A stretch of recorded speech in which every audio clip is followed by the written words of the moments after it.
I want to speak, perhaps somewhat casually, again today. Um, if I heard the things that were spoken about in that space in which we were sharing our concerns, and maybe particularly so with you, John, with your reference to this being a perceived ascension, moving up, um, it's at the heart of it, I think what we would call our destiny is tied in to that in many ways. Um, for me personally, I have felt a tremendous unsettledness over the last several weeks. Um, it's been rather spooky at times, to be, very honest with you. Um,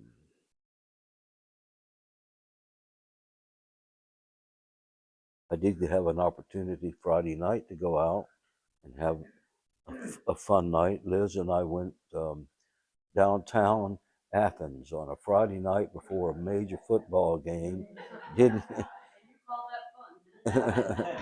well, that part of it not so much, but Try Saturday. I was even worse. Oh wow! You forgot about me. there was a concert in the Morton Theater. It was the Phil Collins experience, Phil Collins and Genesis experience. Of course, it was a cover band, but even the guy that was covering Phil Collins even looked like him. But yeah, I'm with all of you on that. There's been a certain just, and I would have to attach an experience of ambiguous anxiety attached to some of this, that just not knowing, not having an answer, and somewhere tied up in the midst of all of that is what ultimately is at stake is our own individual destiny.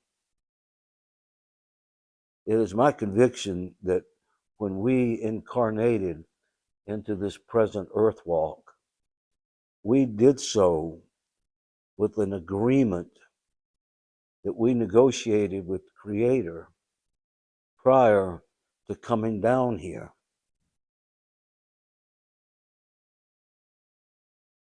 I negotiated a purpose with Creator before I incarnated into this earth walk. And we have an agreement. And that agreement is what is my destiny. It is what is my life's purpose. It is the reason that I am here. And when I say I'm not necessarily speaking about the man sitting in this chair. I, as a whole, each and every one of you, whether we realize it or not, at this time in our own personal development, that we have a reason for being here. We have a purpose for showing up at this time and at this place in the history of the human family. It is not by accident that we are just somehow here. And I think that maybe even with regards this church and how the church is coming together as a fellowship and as a family. If any of you've ever saw the movie The Close Encounters of the Third Kind, I think it was, and everybody across the nation was hearing the sound of the horns, right? They all heard the sound, and the only thing that they knew is that the sound was calling them to this one place. I don't remember much about the movie, but I think if you saw it, well, that kind of sums up part of it. And at the end of the movie, all of the people all across the world who've heard the sound have shown up at this place in the desert. Not much unlike what's happened to us as a church fellowship. It may be part of our destiny was to be able to find each other so that we could help each other and assist each other, be with each other and love upon one another, bear one another's burdens and lift each other up. It's all part of the synchronicity of that destiny. So I ask you to think for just a moment. And again, the field is open. If anyone's courageous enough that you'd like to speak up and share yours, but what is your destiny?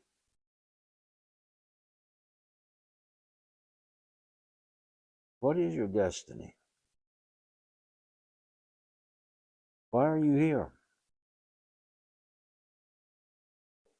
What is your purpose?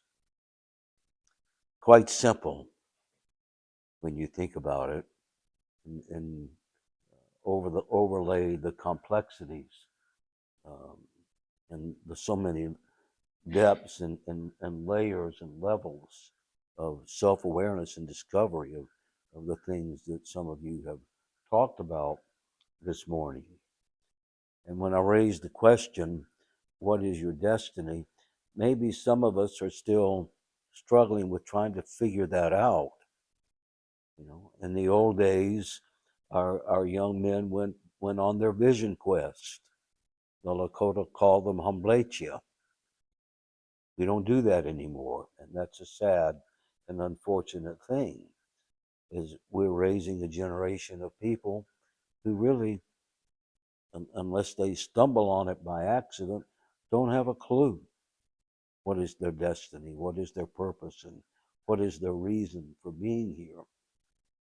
But if if these are things that maybe you are now, or maybe at some point in your journey find yourself um, thinking about, in consideration and reference to your own purpose, your own reason for being here, your own destiny. I want to give you 8 keys that might help you unlock and unlock those locks and release the bonds that hold you back from realizing and discovering just why you're here and what your purpose and your reason for being. And they're very, very simple. The first one is desire. Nothing happens without a desire. Nothing. Nothing happens without a desire. I can say, oh, I want to do this or I want to do that. And that puts it into some maybe yes, maybe no probability. But when I begin to say, I desire to do this, I desire to have this, I desire to make this happen, that brings it then to a point where you add you add warmth and passion and intimacy to the formation and the discovery and realization of what your destiny is, and it has to begin with desire. So as you think about your destiny, think about the things that you have a fire for. Think about the things that you have a passion for. Think about the things that makes your heart happy and your soul sing, right? Think about those things, because that's where you will find the greatest fuel and the greatest fodder for your desire. Once you discover that which you desire, as the poet David reminded us, we must put all of our trust in Grandfather and live in harmony with the land, and you will be well fared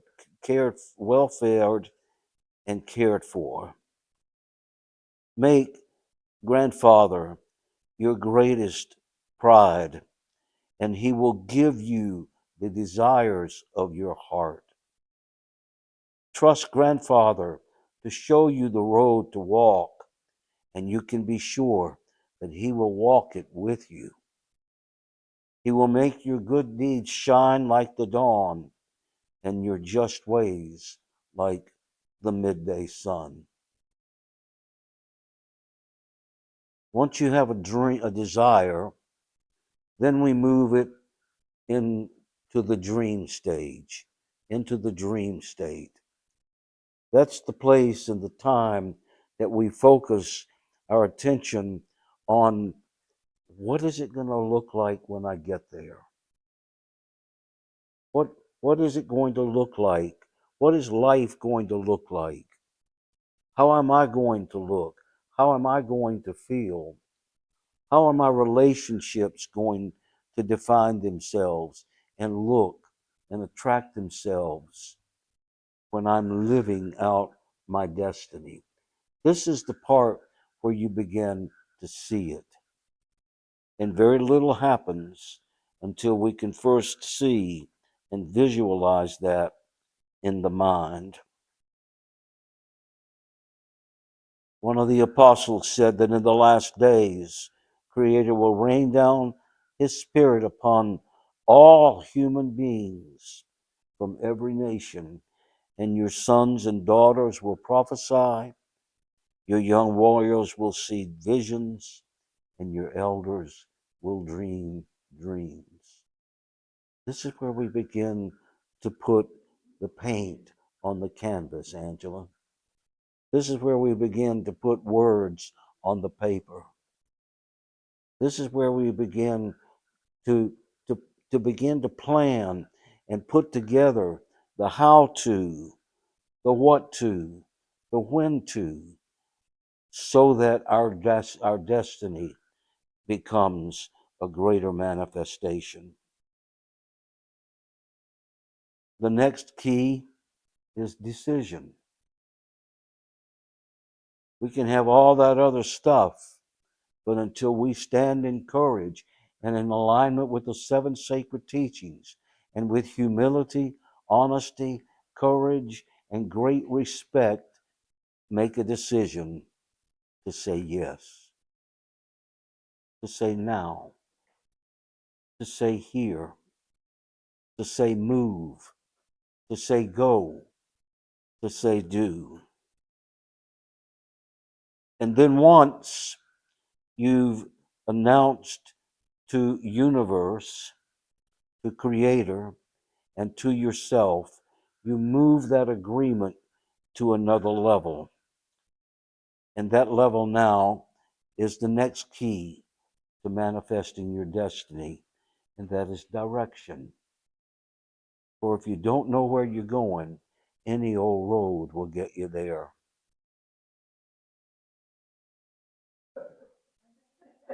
Right?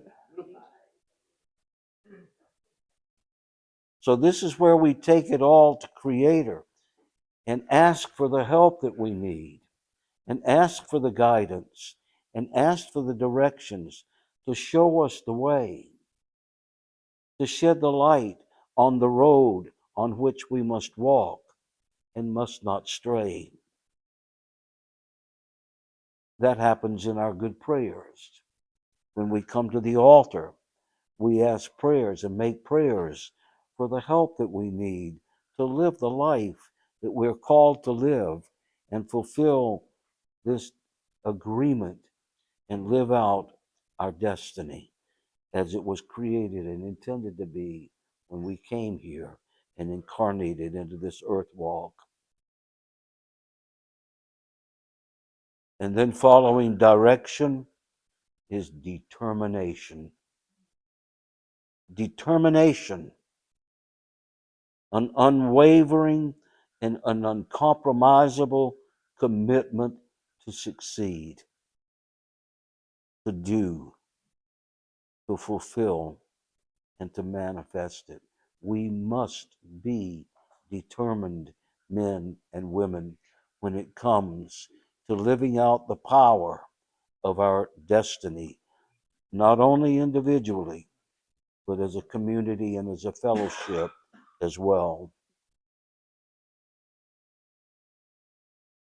And the next key is dedicated. Dedicated. There will come times when the road is bumpy. There will come times when the road is hard. There will come times when there are curves and detours in the road, and we may not know which way to go. And when we're tempted to turn around and retreat, we must stand and continue walking, not only in faith, but in our dedication to the process and to our agreement. And this is the part where we often have to dig deep to stay on the path and not stumble nor falter on the good road. This is the no matter what part of achieving your destiny. Dedication. And then here comes the harder part, and that is discipline.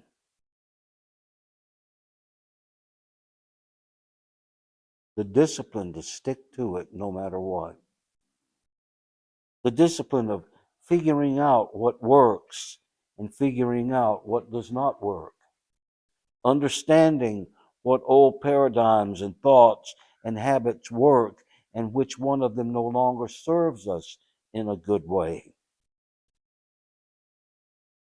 And learning the discipline of finding the courage to let go of those things, no matter how comfortable and familiar they may be, and step in and with courage to learn and develop better habits and better ways of life and living. That's the hard part, the sticking to it, the discipline to stay on the course. But then the next part is the fun part. And the D of the 8 keys of destiny for the 8th one is doing. Doing. This is the action. And this is the activity part. Where I've said many times, nothing happens until something happens. Nothing changes until something changes. Nothing is different until something is different. And wherever you go, there you are. So the doing part is going to be that in which opens the gate and ushers us into what we speak of as the garden of magic and miracles, you see. And that's where we will find, and that's where we will discover our destiny, our purpose for being, our reason to be here. And it begins with a desire, followed by a dream, confirmed with a decision, negotiated with direction, committed to with determination and dedication and discipline, and finally step into the magic and miracle of the doing. And that's when life will take on a whole new understanding for us all. And that is the desire I believe the Creator has for us as His children. It's a very simple thing, but I see how this can overlay into the discussion that we've had here before. Maybe these are simple things that we can put in our medicine pouch, our toolkit, if you will, and carry around with us. And in those unsettled moments and unsettling days, we can reach in there and pull out and see where we need to work on things so far as our destiny is concerned. Do I see it as well as I should? Do I have a dream about it, formulated and planned to the point that I can begin to see it, smell it, touch it, and taste it? Have I asked for the help that I need to stay on that path? Do I have the determination, the dedication? Have I made a decision to say yes to it? Do I have the discipline? But most important, am I practicing the doing?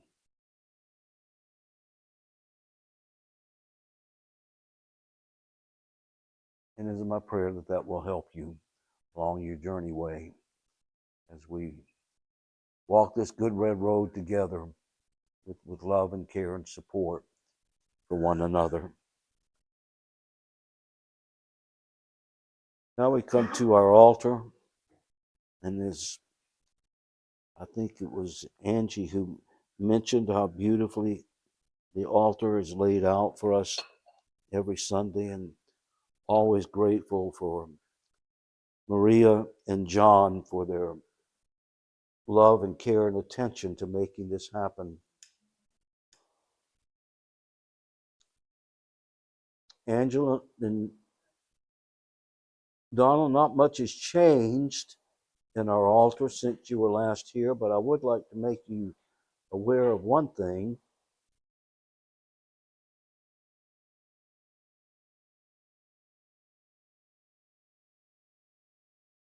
Our friend Julia, who goes also to the Cowboy Church, and she's playing cowboy today. She and her husband went out west a while ago, and they went to South Dakota and went to the Crazy Horse Monument, and they brought us back some rocks that have been cut away from the carving. So we have actually something very physical and very tangible to connect us with the spirit of Crazy Horse now on the altar. But everything is here: the letting go coal, the fire, the tobacco, the floral water, sage, sweet grass.